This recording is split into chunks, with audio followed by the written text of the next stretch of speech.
आजकल मलिक रियाज का इशू जेर बहस है और ये डिजिटल मीडिया के ऊपर और मेन स्ट्रीम मीडिया के ऊपर इसकी बड़ी खबरें जो है वो गर्दिश कर रही हैं और मुख्तलिफ राय जो है वो कायम की जा रही है। एक जानिब मलिक रियाज के ऊपर सख्त वक्त चल रहा है तो दूसरी जानिब मलिक रियाज दुबई में क्या कर रहे हैं आप इस वीडियो में जानेंगे। वो आजकल दुबई में अपने खानदान के समेत वहां पे मौजूद हैं क्योंकि पाकिस्तान के अंदर उनके ऊपर बहुत सारे जो इंक्वायरीज चल रही हैं, मुकदमात हैं, अदालतें बुला रही हैं, लेकिन वो अदालत के सामने पेश नहीं हो रहे।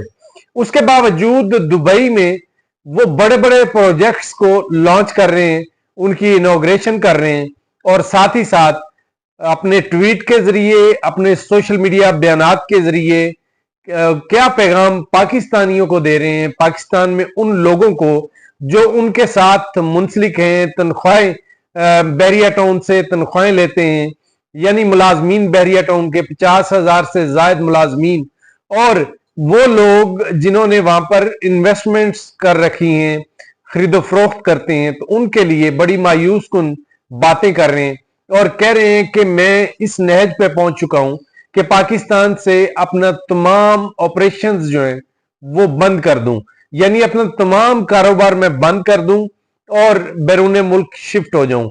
और इसका जिम्मेदार वो हुकूमत को करार दे रहे हैं, कह रहे हैं कि हुकूमत ने मलिक रियाज, बहरिया टाउन और उसकी दीगर जो टीम है उसको इस कदर परेशान कर दिया है कि वो अपने ऑपरेशंस बंद करने पर मजबूर हो रहे हैं और बहुत सारे जो मुलाजमीन हैं वो बेरोजगार हो रहे हैं क्योंकि उनकी तनख्वाहें जो है वो नहीं दी नहीं जा रही, या आप ये कह लीजिए कि मलिक रियाज की सकत नहीं है कि वो इन मुलाजमीन को तनख्वाहें दे सकें।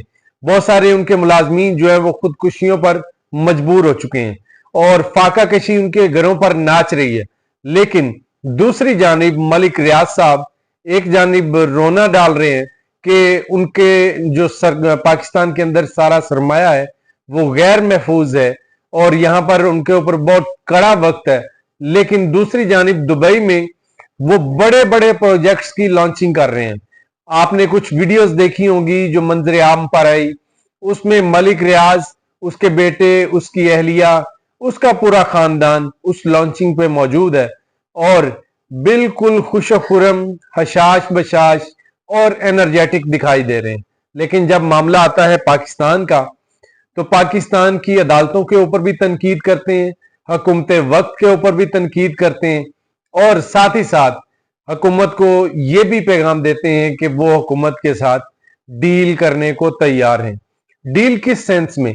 आपको पता है कि मलिक रियाज हमेशा से ये कहते थे, बल्कि उनका ये फरमान बन गया था कि जब कोई काम रुक जाता है सरकारी दफातर के अंदर तो वो फाइलों को पहिए लगा देते थे। पहिए लगाने से मुराद ये है कि वो रिश्वत का बाजार गर्म कर देते थे।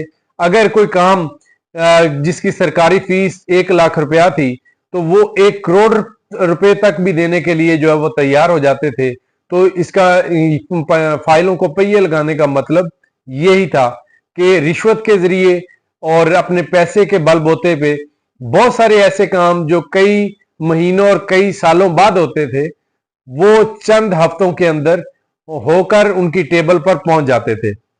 और इसकी वजह वो खुद बताते हैं कि इसकी वजह सिर्फ और सिर्फ ये थी कि वो पैसे का बेदरेग इस्तेमाल करते थे। और इसमें कोई शक नहीं है कि मलिक रियाज ने प्रॉपर्टी और रियल एस्टेट के अंदर जो है वो अपना नाम पैदा किया, मुकाम पैदा किया और दुनिया में कोई दूसरा ऐसा शख्स पैदा हो ही नहीं सका जो रियल एस्टेट में इस कदर बड़ा नाम हो और जिसने रियल एस्टेट के इतने बड़े बड़े मंसूबे दिए हों। लेकिन उसके बावजूद आज वो पुलिस के, कानून नाफिज करने वाले इदारों के रेडार पर हैं। उनका वक्त जो है वो बुरा चल रहा है। अब देखते हैं कि ये वक्त जो है वो कब तक बुरा चलेगा। क्या मलिक रियाज जो हमेशा ये कहते हैं कि पैसे के बलबूते पे मैं सब कुछ कर सकता हूं, अब वो कुछ कर पाएंगे या नहीं कर पाएंगे, ये वक्त बताएगा।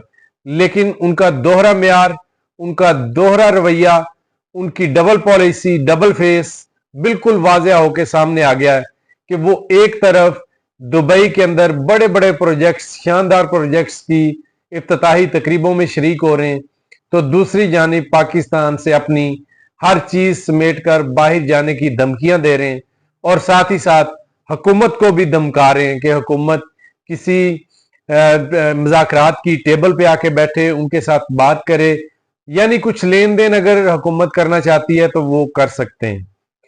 अब बैरिएटोम का फ्यूचर क्या है? जितने भी छोटे कारोबारी हैं या बड़े सरमायादार हैं जिन्होंने बैरिएटोम के अंदर काम कर रखा है, या वो लोग जिन्होंने बैरिएटोम में अपनी फाइलें ले रखी हैं, वो तो इस वक्त डूबे हुए हैं। तमाम उम्र की जमा पूंजी लगाकर उन्होंने वहां पर किसी ने अगर एक प्लॉट लिया है तो अब वो तमाम उम्र इसको तरसता रहेगा कि ये प्लॉट कब उसको वापस मिल जाएगा या कब इसको कब्जा मिलेगा। लेकिन मलिक रियाज साहब जो है वो हर चीज को खरीदने की बात करते हैं। आपको पता है कि एक लिस्ट सामने आई जिसमें बड़े बड़े मोतबर और बड़े बड़े जय्यद सहाफी जो हैं वो उनसे करोड़ों रुपए लेते रहे हैं।